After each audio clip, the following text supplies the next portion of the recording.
What's up, everybody? It's Waldo from Polyfiber. Always remember to save the old skin off your airplane. You never know what you might need it for. Once the job is done, then you could throw it away. In this case, we're going to use it for a pattern so we can find where the cables come out for the rudders.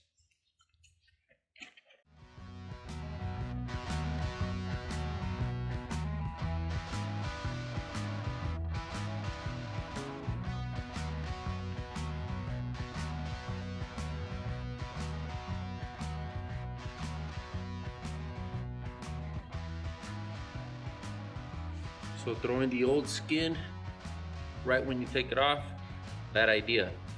Keep it until the job is done.